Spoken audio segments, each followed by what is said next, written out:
at you with more announcements and kind of a feature video of the new C3V release, more so than a battle video. This weekend, family got a little sick, so just didn't work out to get a video out. And obviously having friends over to play with me doesn't make much sense when you're a little under the weather. So hopefully this next weekend we can get some videos up of the new C3V release, which I do intend on featuring. Today I do plan on showing the figures from the new C3V release, but before doing that, also want to remind you guys that the online Heroscape National Heroscape Day is this weekend. We're having our online event. It's going to be starting at 11 Eastern on Saturday. If you've played on the Discord, if you registered to the Discord server, then it's going to be in that same server that we did our previous events. If not, let me know. I'll get you more details. But please register. Please sign up. Even if you don't sign up or register, we're still taking people 15 minutes beforehand. So, I mean, if you don't know your schedule until the night before, you could show up 15 minutes before it starts. Tell us your army, tell us your name, and we'll get you in. So don't worry about that. Just show up and play. It's going to be great. Not only are we going to have prizes from the C3V, but we're also going to be having a very special guest joining us. And it's exciting, you guys. I was able to talk to Craig Van Ness. For those of you that don't know who that is the creator of Heroscape. I was able to talk to him and still figuring out the details, but he did confirm that he will be making a showing this Saturday during the event. So get excited, you guys. I mean, if you're watching this right now and hearing that, you should be like, dang, I want to show up. This is a great opportunity for us to be able to meet the creator of Heroscape, talk to him a little bit, rub shoulders with him, playing some games. Again, I don't know if he'll just show up and, field questions or just, say hi or whatnot. He did seem like he might be interested in playing some games. So hopefully he does. We'll find out for sure later in the week, but he did confirm that he'll be there. So another reason to be there. We've got National Heroscape Day. Everybody's looking forward to it. It's going to be a fun event. And really just trying to keep the Heroscape community connected during this pandemic. For those of you that can't make it out to tournaments or playing with friends, this is a great opportunity to meet new people and play the game we love, albeit in a different format, but still a great game online because it's great people, and the people make it, so much fun. So if you have any questions about that, let me know. Otherwise, let's get into introducing you to the new C3V Wave. Here before us, we have a solid set of 5 Heroscape figures from the C3V. Now, this is a proxy. It's the miniature that I use for Cthulhu Knack. I personally just like the miniature better. Think it's better for a evil Orc Champion shaman guy, but that's not the actual official figure, so don't be getting that figure instead. But so we have Motley Max here in the front. Motley Max, Motley Max is a post-apocalyptic figure from Earth. You'll notice he's got some wicked chains here all around him, chains and spikes. And the development process for him was a bit of a tough one at the start because, there's only so many figures that we have from future Earth, and this one was kind of breaking new ground as far as class and time period a little bit, and kind of what the theme we wanted from him, and just a really exciting end design that we came up with. You'll see here we've got him as a mutant Warhol, merciless, and that really fits in with the theme that you see going here, with this beefy 6 life, 5 move, 5 attack, 3 defense, 135 points. He's got 2 main abilities, and they just work so beautifully together, better than we've seen in any miniatures with these type of abilities separately, right? So we've seen Engagement Strike before, so that operates just like the Nikitas or just like Arkmer, but it's a 14 or higher.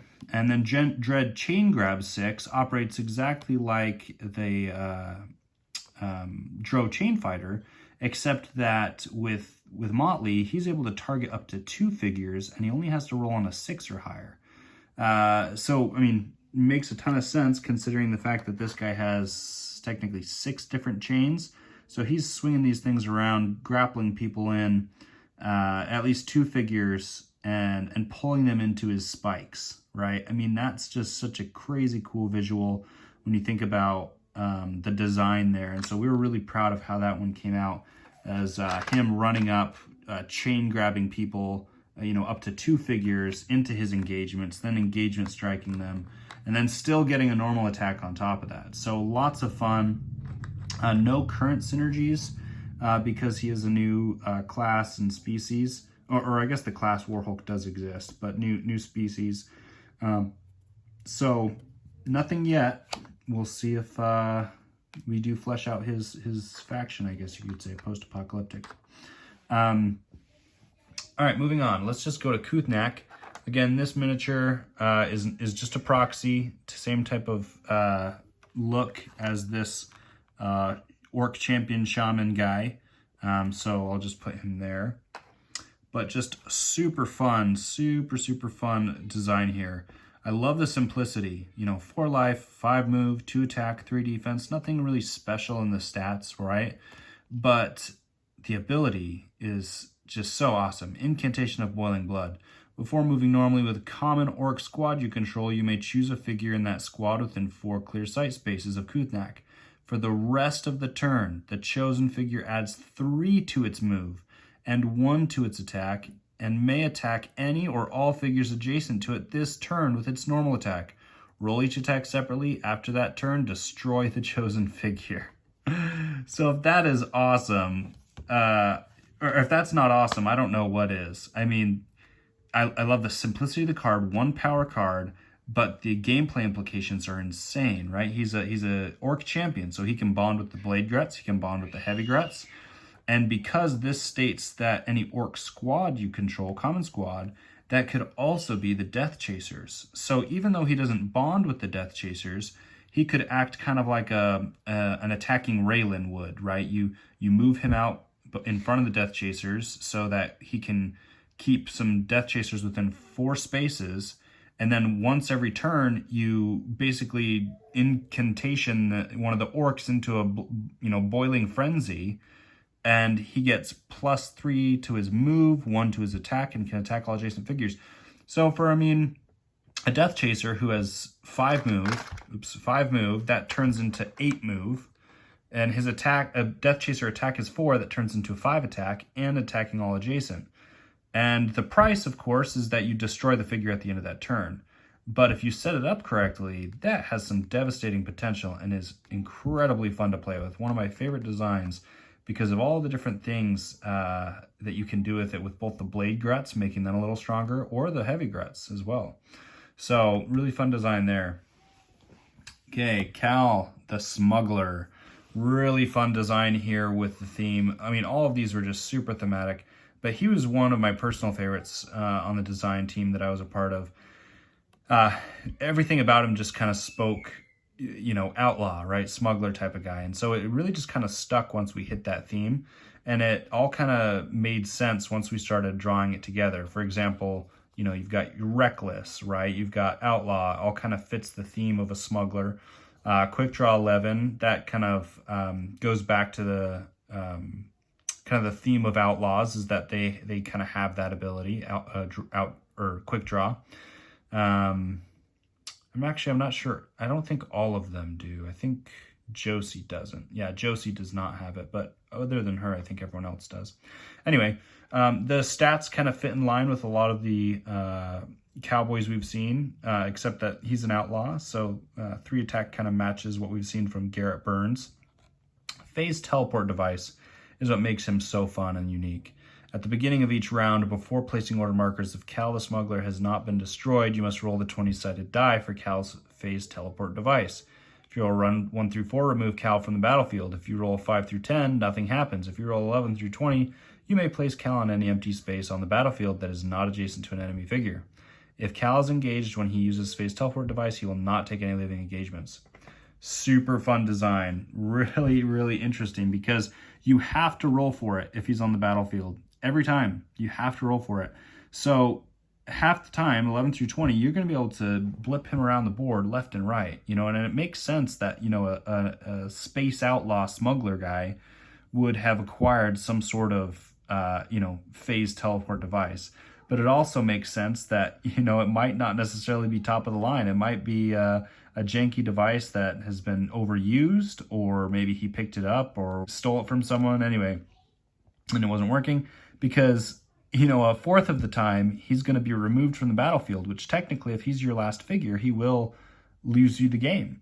Now, once he's off the battlefield, the implication you don't realize is that he could stay off of it 50% chance, because if you're off the battlefield and you roll 5 through 10, you stay off the battlefield. So if you're on the battlefield and you roll a 5 through 10, no biggie, you just stay where you are. But once you get off the battlefield, then all of a sudden it's a 50-50 shot of getting back on. So really kind of a fun, you know, risky design that just really makes some interesting gameplay situations. All right, so now for some of our last ones. Breach. Breach is our golem construct. This miniature is just glorious to behold. I mean, it's massive, huge scimitar. I mean, if this doesn't speak just awesome golem smasher, I mean, then you're looking in the wrong place, because this is just incredible mini. So this is the Iron or Breach. He's a unique hero. He is a construct, so important for you to note that because he's a huge construct, he does bond with Talongal. So Talongal can use him. He joins the ranks of the other large and huge constructs that she can command, which is huge, because he has some great abilities. You know, life 5, move 5, 6 attack, 5 defense. I mean, his stats are just glorious. Iron Tough fits the theme of the Iron Golem. Long strides. He can move through all small and medium figures, similar to Marituk. Marituk is that huge, kind of that dragon spawn from the C3V, the blue dragon-looking thing. And then Scimitar Sweep Special Attack. Now, instead of just reading it, you know, you can pause it and see it there. I'll basically explain it. The idea here is that you can choose up to 2 figures that are adjacent to Breach and attack those figures and all figures in between them.